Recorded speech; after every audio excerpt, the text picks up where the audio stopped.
Selamat datang di Klub Matematika, tempat belajar yang mudah dan menyenangkan.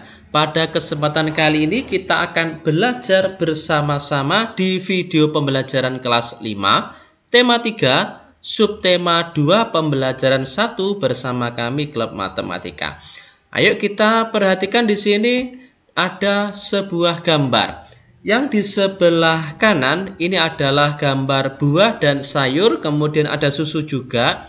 Kemudian di sebelah kiri ada gambar soda, kemudian ada gambar burger, kemudian pizza juga, ada ayam Kentucky juga. Tentunya anak-anak sudah mengerti di sini kelompok makanan mana yang kamu pilih. Kelompok yang di sebelah kanan atau kelompok yang di sebelah kiri. Mengapa kamu memilih kelompok makanan tersebut?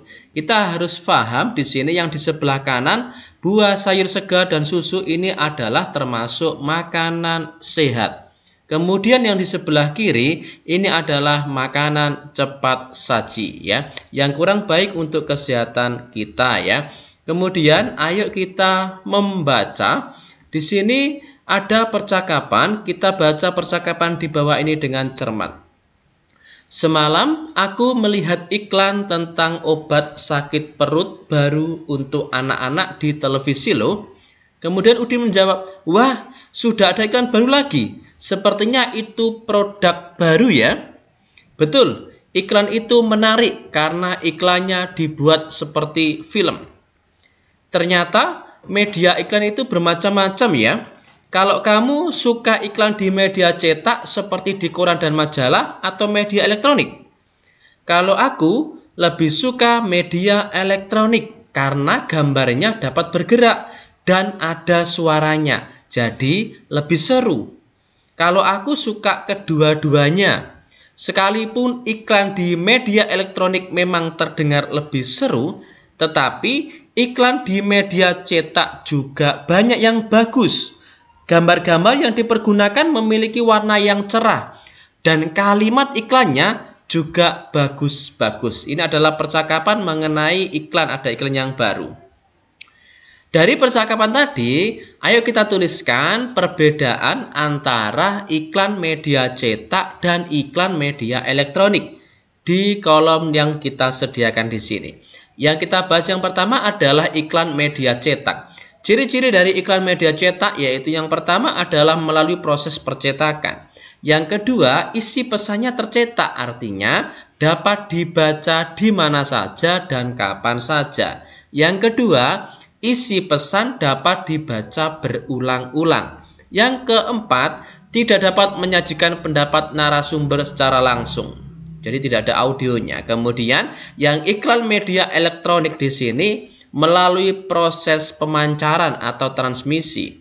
Yang kedua, isi pesan dapat berupa gambar, kemudian bisa juga ada suaranya, ada audionya.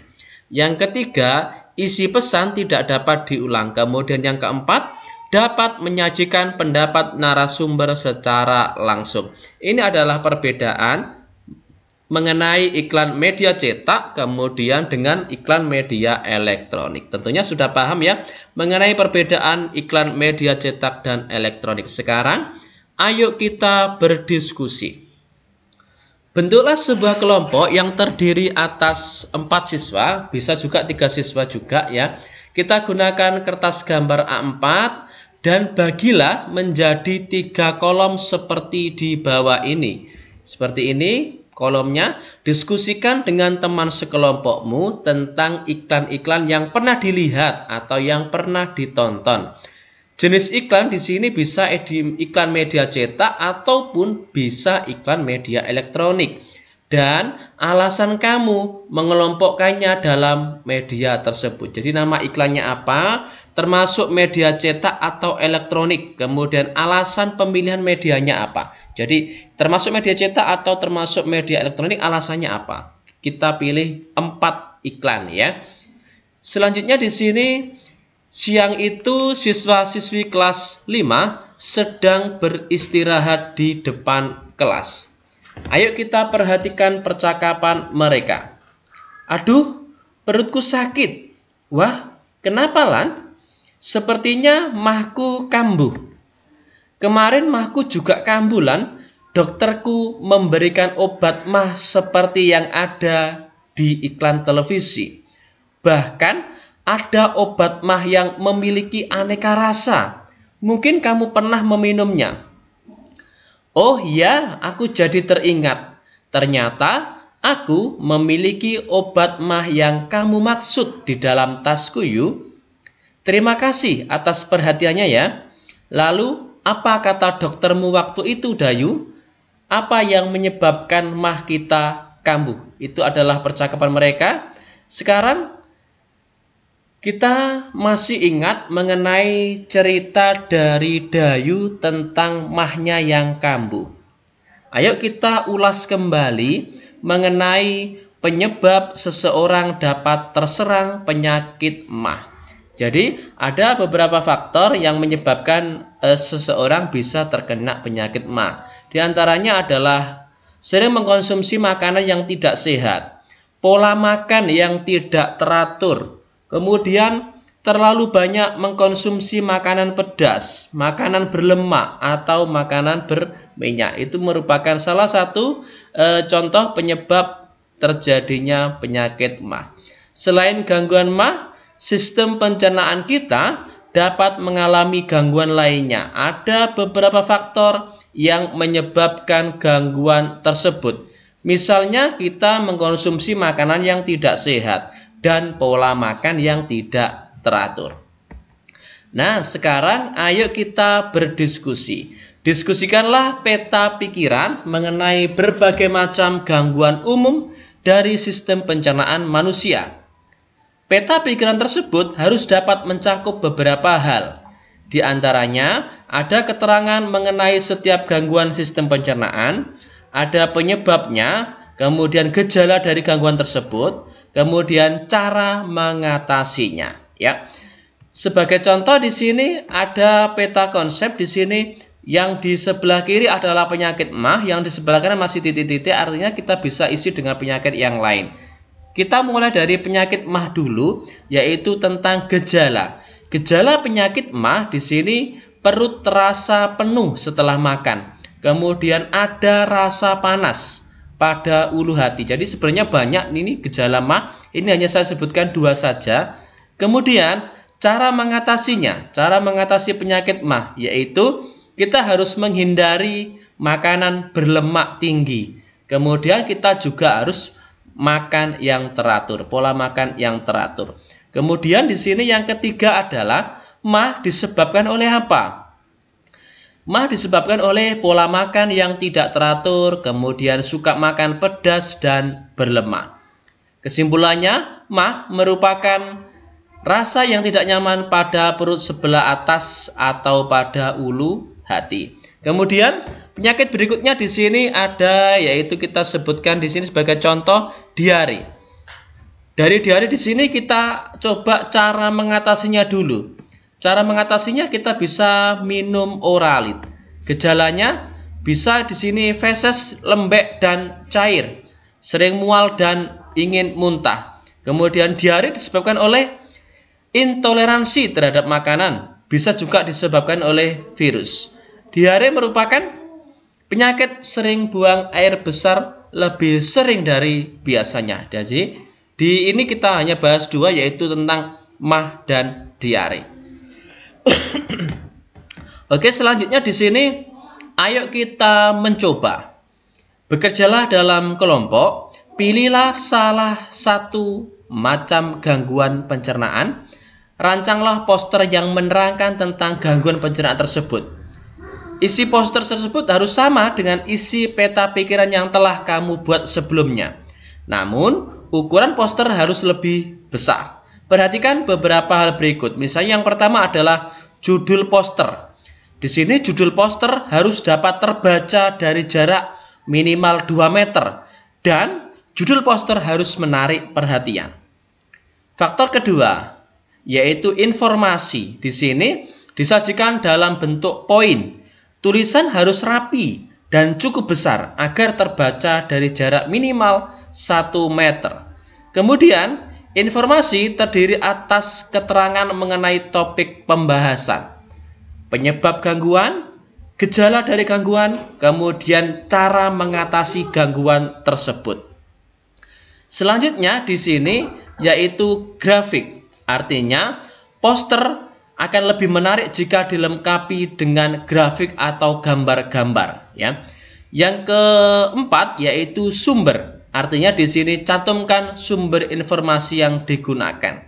Berikutnya adalah refleksi. Artinya kita tuliskan pesan dan kesan mengenai tugas ini dan pelajaran yang didapat. Apabila memungkinkan, pasang foto anggota kelompokmu. Selanjutnya sekarang ini adalah contoh, ada penyakit diare. Apa itu diare?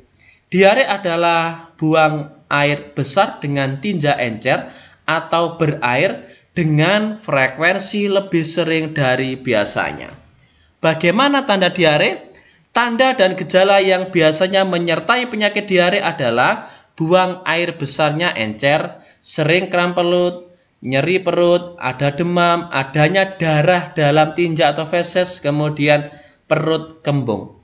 Cara mencegah agar tidak terkena penyakit diare adalah kita minum air yang sudah matang, menjaga kebersihan diri dan lingkungan, mencuci tangan dengan menggunakan sabun. Kemudian yang penting di sini adalah tidak mengkonsumsi makanan atau jajanan secara sembarangan, ya. Berikut berdasarkan contoh poster di atas, diketahui bahwa diare ditandai oleh buang air besar dengan tinja encer, feses encer, ya, atau berair dengan frekuensi lebih sering dari biasanya. Oleh karena itu, orang yang mengalami diare akan lebih sering ke toilet untuk buang air besar dengan volume tinja yang lebih banyak dari biasanya. Diare dapat menjadi gejala penyakit yang lebih serius seperti disentri dan kolera.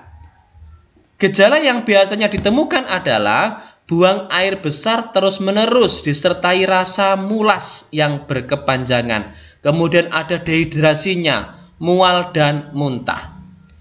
Pemberian cairan dan elektrolit seperti larutan garam akan sangat membantu memulihkan keadaan tubuh yang kekurangan cairan dan elektrolit. Kita minum cairan oralit merupakan cara pengobatan yang paling efektif terhadap gejala diare. Apabila cairan oralit telah tersedia, maka kita bisa membuatnya sendiri. Kita buat di sini cara membuat cairan oralit. Sediakan semua bahan dan alat yang diperlukan dan kita ikuti langkah-langkah pembuatannya. Bahannya adalah setengah sendok teh garam, kemudian 6 sendok teh gula pasir, kemudian 1 liter air hangat, kemudian pisang secukupnya. Di sini pisang berfungsi untuk menambah kalium, ya, dan rasa. Cara pembuatannya adalah larutkan gula dan garam dalam air hangat, kemudian pisang dapat dilumatkan secukupnya atau bisa dicampur atau dimakan begitu saja. Nah, sekarang kita tugasnya adalah buatlah laporan percobaan sederhana dan tuliskan juga manfaat dari larutan oralit yang kamu buat. Ini misalnya adalah contoh bagaimana laporan sederhananya. Di sini adalah laporan percobaan pembuatan larutan oralit. Judul laporan adalah laporan percobaan pembuatan larutan oralit. Tujuan laporan adalah mengetahui proses pembuatan larutan oralit. Alat dan bahannya yaitu sama tadi, setengah sendok teh garam, kemudian 6 sendok teh gula pasir, 1 liter air hangat, kemudian pisang secukupnya di sini untuk menambah kalium dan rasa, kemudian sendok untuk mengaduknya dan gelas sebagai wadahnya. Selanjutnya adalah langkah percobaannya. Kita sediakan semua bahan dan alat yang diperlukan. Larutkan gula dan garam dalam air hangat, kemudian pisang dapat dilumatkan secukupnya atau bisa dicampur atau bisa dimakan begitu saja. Nah, kesimpulan dari laporan ini adalah larutan oralit dibuat dengan cara mencampur gula, garam, dan air hangat. Oralit merupakan cara pengobatan yang paling efektif terhadap gejala diare. Larutan oralit dengan cara Pembuatan yang sederhana bisa mencegah timbulnya dehidrasi. Oralit merupakan cairan yang mudah dibuat jika terkena dehidrasi, misalnya pada penderita diare atau mencret. Oralit merupakan larutan yang sangat penting bagi penderita diare. Larutan ini berfungsi untuk mencegah dehidrasi atau kekurangan air dan mineral.